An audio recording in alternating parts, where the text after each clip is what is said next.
Hello everyone. अभी हम देखेंगे ट्रेडिंग अकाउंट प्रिपेयरिंग का सेकंड एग्जांपल। इस एग्जांपल में ये आइटम्स दिए हैं, बैलेंसेस और एडजस्टमेंट दिया है। तो ट्रेडिंग अकाउंट ये एक पार्ट है फाइनल अकाउंट का, जैसे कि trading account, profit and loss account, profit and loss appropriation account and balance sheet.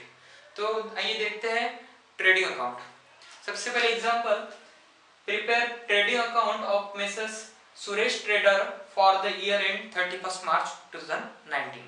तो सुरेश ट्रेडर्स के लिए हमें बनाना है, इसलिए हमने पहले क्या किया, ये ट्रेडिंग कंपनी का नाम लिख दिया, trading account of Mrs Suresh trading for the year and 31 मार्च 2019। ये आपका नेम हो गया। उसके बाद में हमें 4 कॉलम बनाने हैं, एक तो पर्टिकुलर अमाउंट। उसके बाद में हम एग्जांपल के साइड में जाते हैं। सबसे पहले है एग्जांपल में opening stock. So opening stock हमें डेबिट साइड में लिखना है।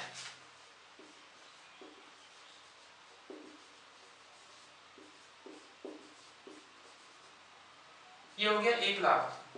आपको हर बैलेंस का अमाउंट इन साइड में पहले लिखना है। उसके बाद में ये आपको यहाँ पे भी क्लोज कर सकते हैं। उसके बाद में परचेज, तो परचेज भी आएगा डेबिट साइड में।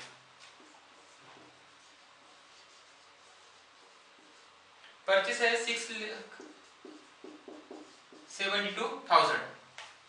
उसके बाद में हमें देखना है कैरियज इनवर्ड। कैरियज इनवर्ड जो है वो खर्चा है, तो हम इसको डेबिट साइड में लिखेंगे। Carriage inward 30,000। उसके बाद लिखेंगे हम वेजेस यानी कि ये हम कहेंगे उसे, ये भी खर्चा हो गया 50,000, इसे हम मजदूरी कहेंगे। उसके बाद में हो गया सेल्स यानी कि जो भी माल खरीदी करते हैं उसको प्रोसेस करते हैं, उसके बाद में फिनिश गुड्स बना के उसे सेल्स करते हैं। तो ये हो गया सेल्स हो गया 11 लाख, ये भी आपका क्लोज हो गया।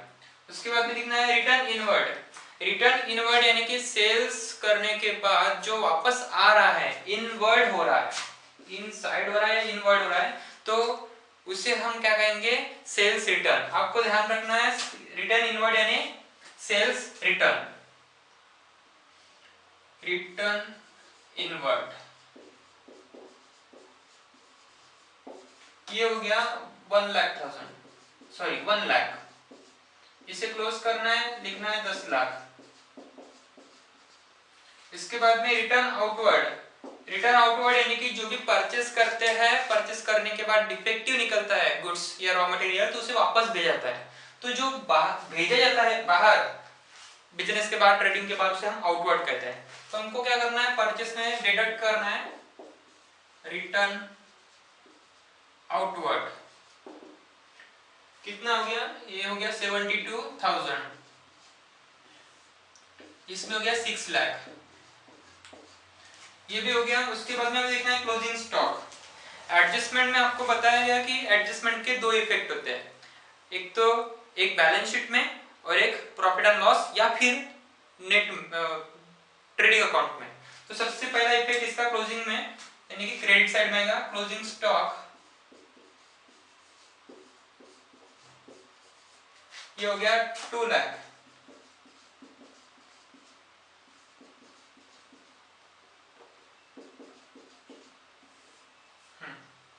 उसके बाद में आउटस्टैंडिंग वेजेस। मैंने आपको पिछले एग्जांपल में बताया था कि आउटस्टैंडिंग वेजेस जो है उसका भी इफेक्ट 2 साइड में आएगा, 2 इसमें आएगा, एक तो बैलेंस शीट में, दूसरा ट्रेडिंग में। तो हमको वेजेस के साथ क्या करना है, वो प्लस करना है यानी कि एडिशन करना है। ये जब आउटस्टैंडिंग होता है तो उसको हम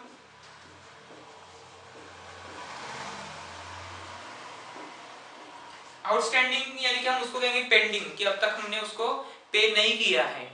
बाकी का जो पिछले साल का हो या पिछले एकेडमिक फाइनेंशियल ईयर का हो, अगर हमने वो नहीं पे किया है तो हमें वो देना ही देना है। तो जिसको देना है उसको हम आउटस्टैंडिंग लिखते हैं।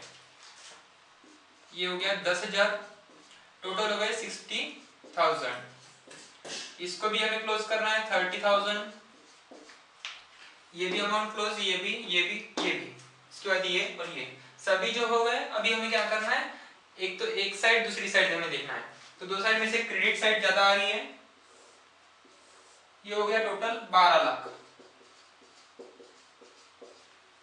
इसको भी हमें यहाँ पे क्लोज करना है।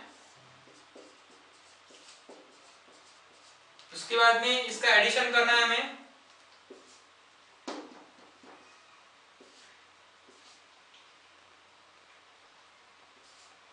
छः तीन नौ,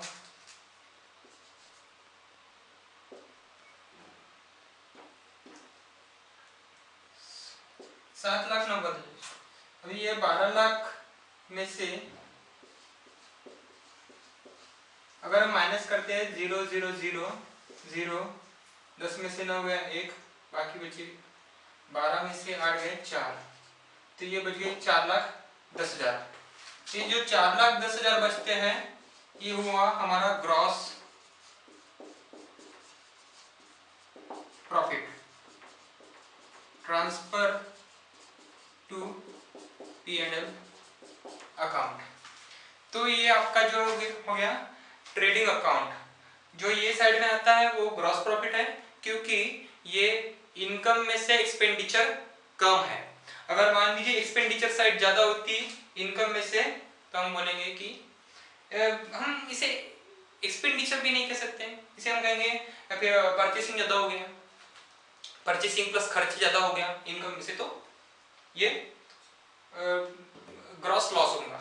अभी क्या है, ग्रॉस प्रॉफिट हो गया। तो नेक्स्ट एग्जांपल के लिए डिस्क्रिप्शन में आप देख सकते हैं।